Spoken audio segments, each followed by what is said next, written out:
Welcome back, Pokemon fans. My name is Angel of the Night 091, and today I've got an exciting Pokemon Ultra Sun and Ultra Moon Wi-Fi battle to bring to you guys. As you can see, I have a little bit of a different setup here. My green screen has been taken down for the holiday season, and as you can see, I've got my beautiful Christmas tree in the background. All them Pokemon ornaments. Gotta hang them all, guys. So we are going to be going into a battle here versus Retrosol, also known as Retro, from the Arcade Discord server. He was actually streaming live on YouTube, and I just couldn't help myself. I had to jump in for a battle, and this was actually one of the closest matches that I've had in quite some time. So let's jump into the battle and let's see how I actually did. Alright guys, so the battle is starting here. I'm super excited, like I said, to bring this to you guys. I think this is one of my best Wi-Fi battles that I'm uploading yet. So I'm actually going to lead off here with my Fortress, a shiny one at that, of course. And he's going to actually lead off with his Greninja. Now at the time of him bringing in Greninja, I didn't know if it was going to be Battle Bonds or if it was going to be Protein. So it looks like he is going to be faster here. He does go for the Hidden Power and reveals that he has turned into the Fire type, which, to be quite honest with you, that is not good for the Fortress. However, I do have Sturdy, and it looks like his Greninja is also Life Orb as well, but that's okay. We're going to set up some Stealth Rocks here just to get the Stealth Rocks into the battle, and of course I am going to regain some of my health there with my leftovers. Now, at this point he goes in and he sets up his own Toxic Spikes, so he's actually transforming into the Poison type now. So the Toxic Spikes are onto the field on my end. He's got Stealth Rocks on his. I'm going to go in for the Volt Switch here because I know I'm probably going to want to keep my oh my gosh, my Fortress for later.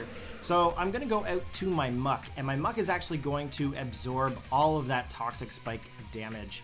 Or entry hazards rather. So he's going to call back his Greninja here. He's going to go out to his Ferrothorn. Now, this is kind of where we were like, oh man, he's got a Ferrothorn, and he's like, oh man, he's got a Muck. So I went for the knockoffs here. We actually are going to knock off his leftovers, but of course we're going to get some damage there due to the Iron Barbs. Now I know that my Muck really can't do anything to him here, so I'm actually going to call back Muck. I'm going to go back into the Fortress. Now he's going to go in and try to set up those Leech Seeds, just like every Ferrothorn that's pretty well out there. Which is okay. I mean, that's a great way to start it off. Definitely get some sort of Life Orb, or not Life Orb, sorry, Leech Seed set up out there. Of course, I live by 1 hit point here, which it's not that good for Fortress here, just because I really want to use like Gara Balls and Volt Switches and things like that. He actually ends up coming out to his Tyranitar and gets that Sandstream set up there.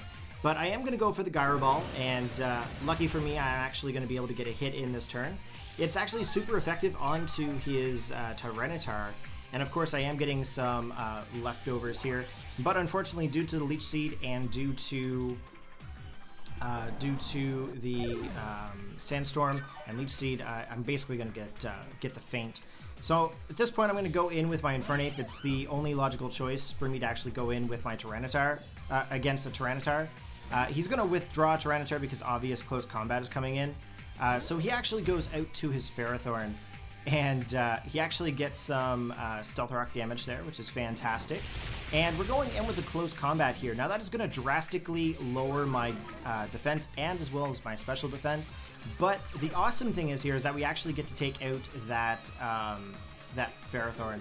Oh my gosh, I'm getting Ferrothorn and Fortress mixed up here. I don't know why. I apologize. They both start with F's, and they're both complete walls and setup pokes. So he's going to then go in with his Lopunny that he nicknamed Strawberry, and I think it's very fitting for the type of shiny that it is. At this point, I'm like, nope, that's not staying against this Lopunny, because I know what's going to happen. Fake Out's going to happen, and then there's going to be a Mega of some kind. So he is going to go in for the Lopunite. He is going to go for the Mega Evolution on his Lopunny. And at this point, I mean, Rotom Wash should be able to handle pretty well anything that comes in. But he gets a good Fake Out on me, which, you know, doesn't do a whole lot, but it does a decent amount for a Fake Out, especially on my Rotom Wash. It's designed to be a bulky set, which is you know, very helpful on this team. He goes in for the high jump kick here, and that actually does quite a bit of damage. I was kind of hoping that he was going to miss the high jump kick, but luckily I actually survive, and I'm able to get my burn off, which is the plan here. So we've got an awesome burn onto Strawberry, the Lopunny, and of course we're just going to regain our lefties here, get a little bit of our health. So hopefully he's eating some cold pizza or some Chinese food or something, because I mean that stuff is delicious. Maybe some Thai food. Thai food's also good. He's going to go for another high jump kick, and that's actually going to take me down to 8 hit points. I am going to be able to manage to get a Thunderbolt off here, but unfortunately I'm not actually able to take him out, which is obviously what I was hoping to do. But he is still burnt. He is going to get health damage from the Sandstorm. He's going to go in for the return here next, and just going to knock out my Rotom. Rotom did some work, but it would have been nice to have him a little bit longer in the battle. But with the way that this game's going, we both are predicting each other left, right, and center. So, I mean, Rotom did a fairly decent job. So now he's going to... now I'm going to come in with my Haxorus here. You guys know Haxorus. Haxorus is a beautiful dragon Pokemon that everyone forgets about, and I'm not even afraid to say it. So here his Lopunny dies, and I'm actually going to be able to get a free Dragon Dance. How beautiful is that, guys? Dragon Dancing on a free turn. Alright, he's going to come back in with his Tyranitar now, and I'm really afraid of his Tyranitar, to be very honest with you. It was one of the bigger, baddest Pokemon that he had on his team. He did manage to get his health back, which is okay. He is going to set up the Sandstream once again, but that's perfectly fine, guys. You know what we're going to do here? We are going to go in for a Z-Power. We are going to get that Devastating Drake. Devastating Drake, of course, it is either a physical or a special attack based on your Pokemon. And the attack that it's actually using the Devastating Drake with. So I'm actually using Dragon Claw here, I believe. So, I mean, the damage is pretty decent for what it is. Plus, with the Dragon Dance up, we've already boosted our attack power, and that is just going to knock out that Tyranitar. I'm not even going to play around with that thing, guys. Like, that thing is deadly. Alright, he's going to come in with his next Pokemon here. It is going to be Excadrill. Now, the big problem with Excadrill is that he might have the actual Sand Rush on his team. I definitely am afraid of this Excadrill. You guys will see this later on in the actual battle. But he does manage to get an Earthquake off. He does take out the Haxorus.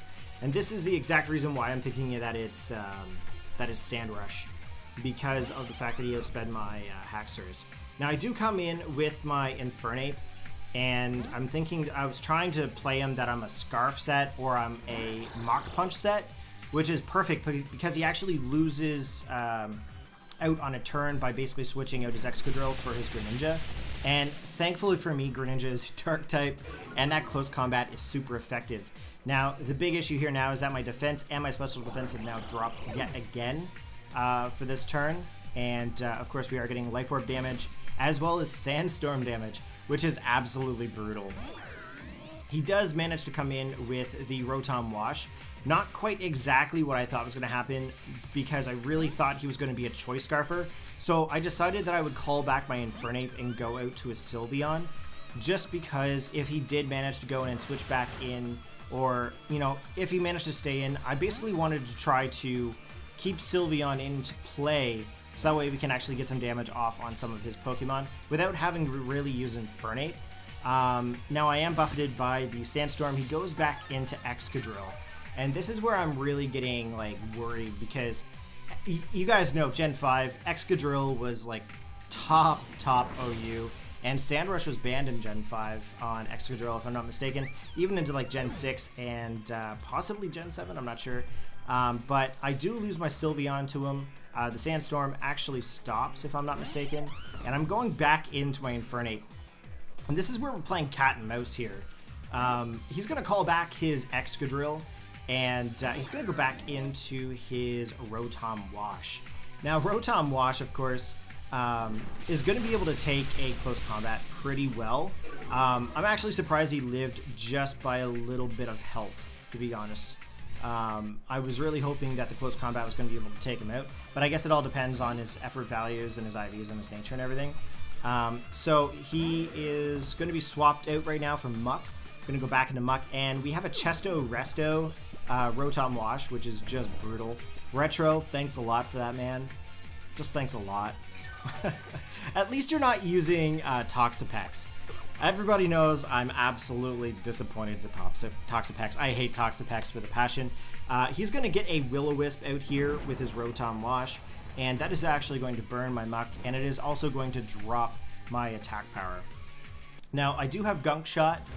Gunk Shot is going to be able to take a hit to the Rotom. As you can see, it's not very effective. The burn is definitely going to mess up my Muck. And he's going to go in for the Hydro Pump here next. That Hydro Pump does quite a bit. It takes me down to about 106. But I do have a berry on my Muck, and that is going to regain my health. We actually have a Figgy Berry. And I'm actually going to be able to get a Curse in here. Now, Curse works differently for other Pokemon than Ghost types. So what that's going to do for a different poke is it's going to raise your defense, it's going to lower your speed, and raise your attack power. So right now we're back to regular attack power onto my Muck. He does go for a Volt Switch here, and then he's going back to his party to swap back into his Excadrill. Now, Excadrill is just mind-boggling me right here. Like, at this point in the battle, I'm not really sure why he kept switching out. Like I said, I thought it was going to be a Choice Scarf or a Sand Rush. Of course, Sand Rush is gone now, but I was really hoping that you know, I'd be able to use the Infernape at this point on this Excadrill. That is the main focus here, is that we want to bring Infernape back out onto Excadrill, because Muck's really not going to do anything, and I definitely don't want to get an unsafe switch into Infernape. So we basically foddered off Muck here, and I'm going to go back in with the Infernape. Now, Infernape, of course, is able to outspeed here, so we're basically proving that it's not a Choice Scarfer. And, of course, the Sand Rush is not in effect. So we actually get to take him out with a close combat. And that is right there, play of the game. I'm not even going to lie. Play of the game right there, guys. So he comes back in with his Rotom Wash and Infernape. Now, at this point on the stream, we're both trying to calc, like, who's going to be able to take out who here. And luckily, we get the close combat, and we actually finish off the Rotom. So that is the battle, guys. GG Retro, thank you very much for the battle, bud. Now, as you guys enjoyed the video there, hopefully you guys did enjoy it. If you did, go ahead and press the like. Be sure to post your comments in the comment section below. And remember to hit that sub button for more Pokemon Wi-Fi battles and Let's Plays. Now, this week is going to be a very busy week there for me, guys. We are going to be streaming for 12 days in a row, hopefully. Hopefully, as I say that, I hope I didn't just jinx myself. We are going to be streaming for 12 days in a row. I'm going to be doing something that's called Angel of the Night's 12 Days of Christmas. So we're actually going to be streaming for 12 days in a row. It might be in the evening, might be in the afternoon. I'm not too sure yet. I know for a fact on Thursday I'm going to go see Star Wars The Last Jedi, so I definitely won't be streaming that night. But tonight I should be going live probably around 8, maybe 9 o'clock tonight. And it's going to be very, very interesting. So as always, guys, hope you guys had a fantastic day there today. Hopefully you guys didn't mind the non-green screen setup. And I hope you all take care. Peace out.